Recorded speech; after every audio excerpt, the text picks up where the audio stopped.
Now that we've run a few different refinery studies, let's go ahead and take a look at the results and see what we can figure out based on the outputs, the values they're giving us, and see if we can get some information that'll help guide us to the next step in terms of thinking about the way to design this amphitheater. We're going to, again, look at the refinery results, look at the scatter plot, and plot some different variables to see if we can kind of gain some insights, visualize the different cases, and maybe kind of look at the specific values associated with each individual case. So we're back over in refinery now, and in the refinery environment, I'm looking at one of the studies we ran. This is the one we set up prior to the break. This one was looking at the whole issue of the number of rows, what was it? The length between the aisles.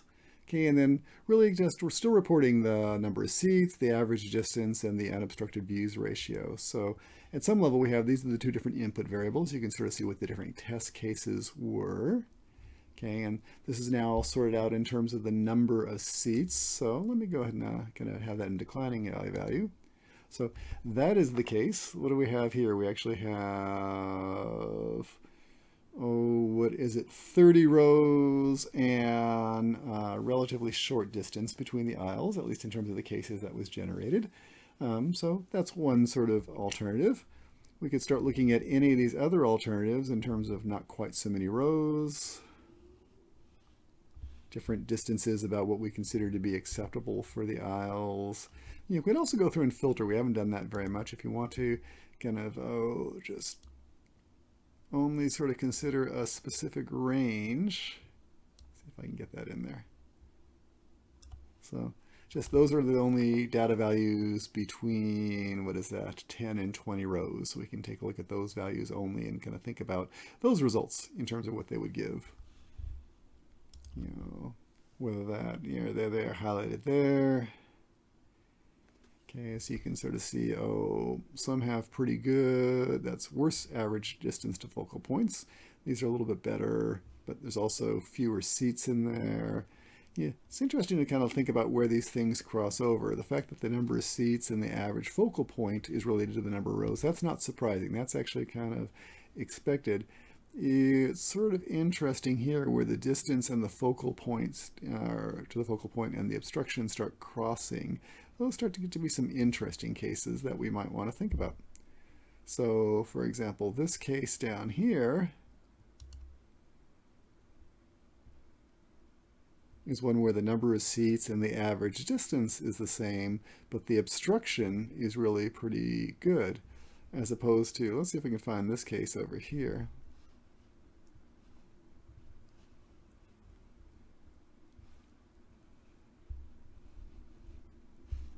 Maybe it's on page 2.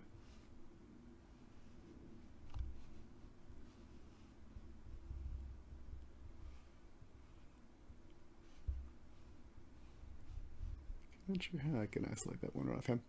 There's one where the obstruction distance appears to be quite high. Maybe we can look at it this way. We'll go to the ratio. Decline that. I guess that's the worst case we're showing right now. That's like a false value back in there. I think it's one of the different cases. Oh, that's just not included within our range. Let's unfilter these.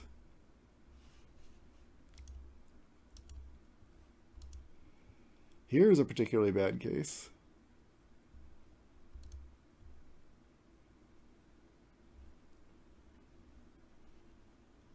Things are looking very obstructed out here as we have thousands of seats. Okay, by having, what is it, a very large number of rows. So those people in the back are really kind of hurting. Let's just sort by the number of seats. You can sort of see that if we're looking at just based on the number of seats and kind of decreasing there, yeah, it's not surprising that the distance is sort of looking about the same. Notice it's interesting, the obstructed ratio. The more seats, the more obstruction you tend to get. Okay, at least the way we're laying it out right now.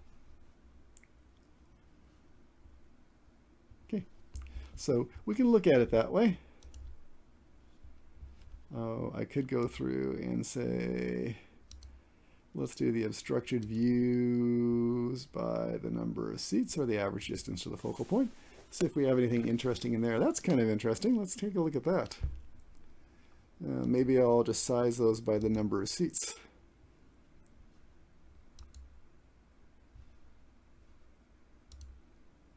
So what's going on over here? We have a lot of seats happening back over here. When we come down in here, we get sort of what's happening here. Let's take a look at this, see if we can figure this out. What is happening here? We're getting a relatively low number of obstruction. Okay, we're actually getting a pretty good focal point in there too. It's sort of, what is this? It seems to be like a small, intimate kind of theater. It's interesting that, back over here, even though we're having a smaller average distance to the focal point, we have a worse obstructed views ratio. Let's think about why that is.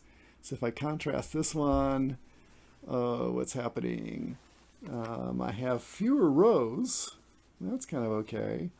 But what's happening? I guess I just have a whole lot fewer seats. So the ratio of good to bad seats is really not as good as if I can get more seats in that same number of rows by kind of just having greater bottom row length. We're actually sort of getting a better ratio in terms of the number of seats. This is kind of a real outlier too. I'm sort of curious about what that one is. That is very highly blocked and not very much good stuff going on. What's that? 300 seats.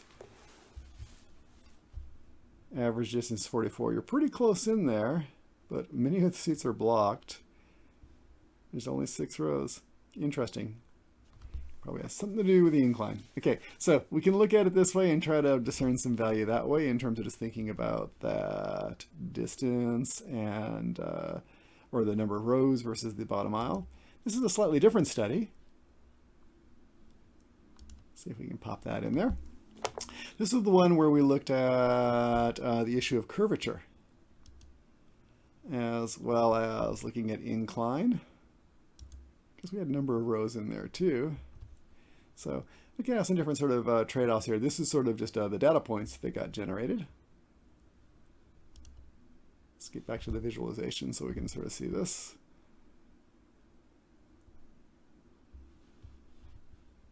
If I switch this over to kind of start looking at the results. So again, we're going to go for the average focal point, distance, maybe the number of seats that I created. Okay, those sort of track with each other. That's not at all surprising. Let's see if there's anything about the obstructed views. Oh, now that's really interesting in terms of like how scattered that is. Let's see if we can kind of figure out anything about that. So we can go to the total number of seats.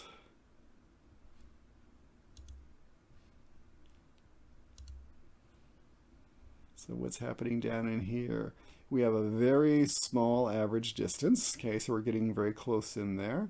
The ratio is very good, but we don't have so many seats in there. I guess as we go popping back out here, yeah, we have greater distance to the focal point and greater obstructed views ratio.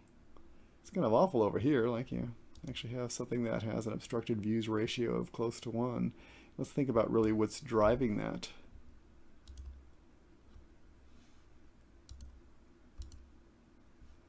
So what's happening here? We have all these different seats. We have quite a steep curvature here. So I guess what's happening at this point is not only you're not looking forward, you're having to kind of look sideways and you're bumping into even more people there. So what's happening with the incline? It's also not as steeply inclined right there. Maybe we should kind of show that.